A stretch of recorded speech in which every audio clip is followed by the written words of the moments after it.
bienvenue dans le Grand News, ravi de vous retrouver après une semaine d'absence.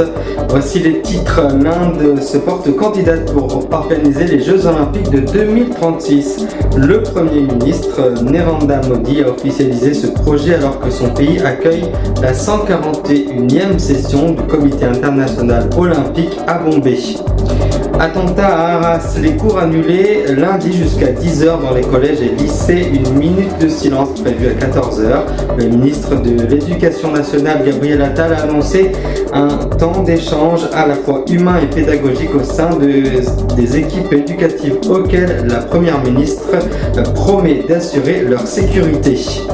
Et puis toujours dans l'actualité liée à l'attentat d'Arras, parmi les personnes interrogées figurent plusieurs membres de la famille de l'assaillant, sa sœur, sa mère, son oncle et l'un de ses deux frères, dont l'un a été extrait de la cellule où il est actuellement détenu pour association de malfaiteurs terroristes. Surarmés, pourtant des trahis sans un signe comme les forces russes. Lors de l'annexion de la péninsule ukrainienne en 2014, un commando serbe a tenté fin septembre de prendre d'assaut le nord de ce territoire du Balkan à majorité albanaise. Pendant quelques minutes, ce samedi 14 octobre 2023, la Lune a partiellement recouvert le Soleil, produisant un anneau orange, un phénomène exceptionnel et notamment étudié par la NASA. Dernier titre de l'actualité que nous allons développer, ces dernières semaines, plusieurs rencontres de championnat de France ont été ternies par des chants discriminants. C'est le cas du classique de la Ligue 1 entre le PSG et l'Olympique de Marseille, ce qui aboutit à plusieurs sanctions. À la fin de ce grand news, ce sera le rattrapage de l'actualité de la semaine passée.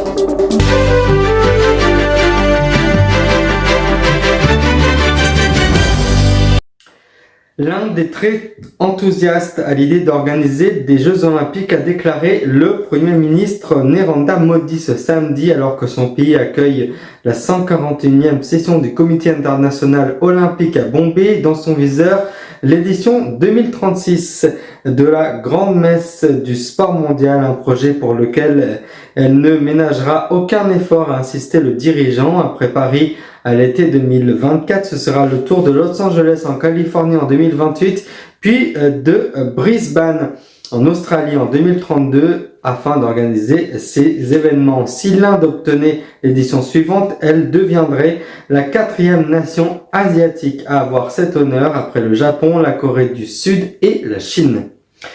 Les cours sont annulés pour les élèves jusqu'à 10h lundi, annoncé ce samedi 14 octobre. Le ministre de l'Éducation nationale Gabriel Attal, pour rendre hommage à l'enseignant tué lors de l'attentat dans un lycée d'Arras ce vendredi, la première ministre Elisabeth Borne a de son côté promis aux enseignants que les autorités sont au rendez-vous pour assurer leur sécurité.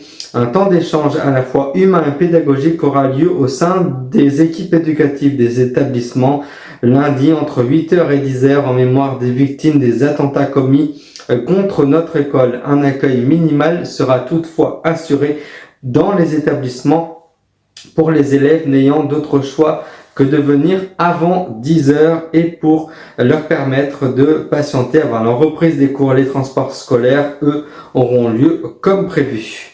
Et dans le même temps, 10 personnes ont été mises en garde à vue ce samedi dans le cadre de l'enquête de l'attentat islamiste qui a coûté la vie à un enseignant et a fait 3 blessés ce vendredi dans le Pas-de-Calais à Arras, selon une source policière. Parmi les personnes en garde à vue figurent plusieurs membres de la famille de l'assaillant, sa sœur, sa mère, son oncle et 2 de ses frères. L'un d'eux a été extrait de la cellule où il est actuellement détenu pour association de malfaiteurs terroristes ayant entraîné la mort.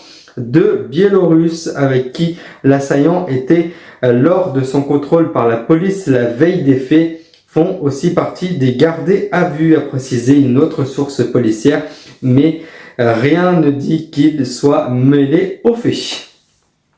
Je vous le disais tout à l'heure dans les titres également, surarmés portant des treillis sans un signe comme les forces russes lors de l'annexion de la péninsule ukrainienne en 2014. Un commando serbe a tenté fin septembre de prendre d'assaut le nord de ce territoire de Balkan à majorité albanaise.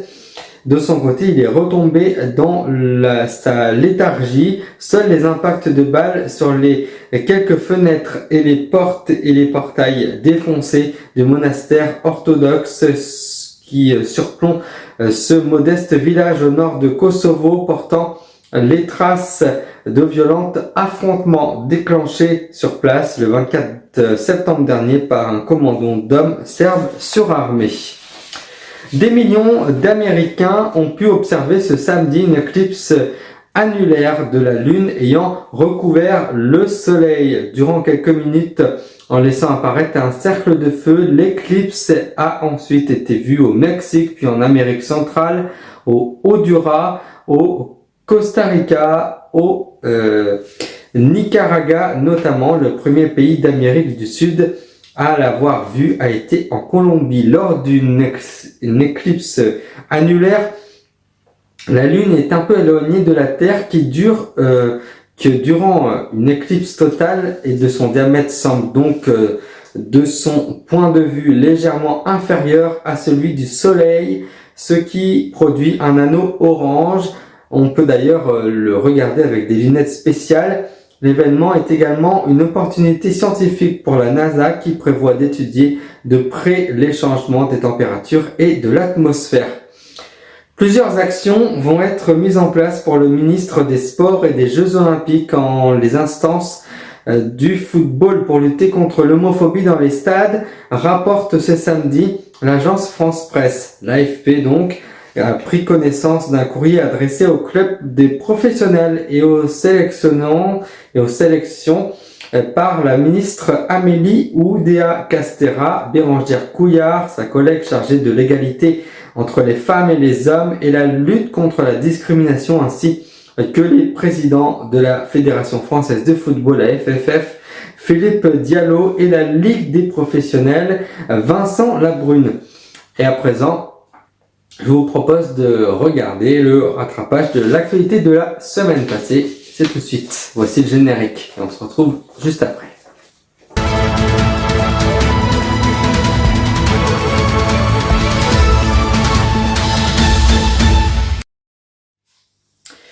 Et le rattrapage de l'actu, lundi, le Hamas a lancé une offensive surprise contre Israël samedi, a provoqué la terreur en tuant et kidnappant des dizaines de civils. En réaction, l'État hébreu a immédiatement promis une riposte sans précédent. Benjamin Barth, journaliste spécialiste du Moyen-Orient au Monde, analyse ce tournant dans les conflits israélo-palestiniens.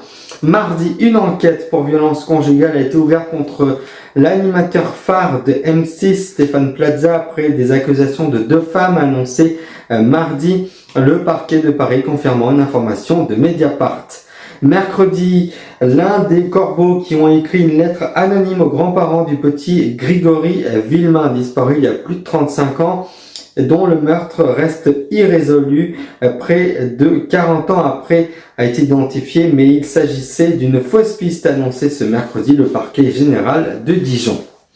Jeudi, les images impressionnantes de destruction de Gaza montrent l'ampleur des représailles israéliennes aux attaques perpétrées par le Hamas le 7 octobre dernier. Le bilan faisait état jeudi de 1350 morts et près de 6000 blessés. L'appréhension grandit à Gaza puisque le terroriste et le territoire palestinien est toujours privé d'eau, d'électricité et de carburant. Israël a affirmé donc son intention de maintenir son siège tant que le Hamas détient les otages sur son territoire. Et vendredi, Mohamed M, un ancien élève du lycée Gambetta Carnot d'Arras, a poignardé plusieurs personnes vendredi avant d'être interpellé. L'homme, connu des services de renseignement, est inscrit au fichier de traitement des signalements pour la prévention de la radicalisation à caractère terroriste. Depuis Arras, Emmanuel Macron, le chef de l'État, a dénoncé vendredi après-midi la barbarie du terrorisme islamiste. Et c'est tout ce que nous pouvions retenir de cette très lourde actualité. Je vous retrouve évidemment samedi prochain. Je vous souhaite tout de même de passer un très bon week-end malgré cette actualité assez brûlante. Je vous souhaite un très bon week-end donc et une belle soirée. Merci de votre fidélité dans le Grand News. À samedi prochain.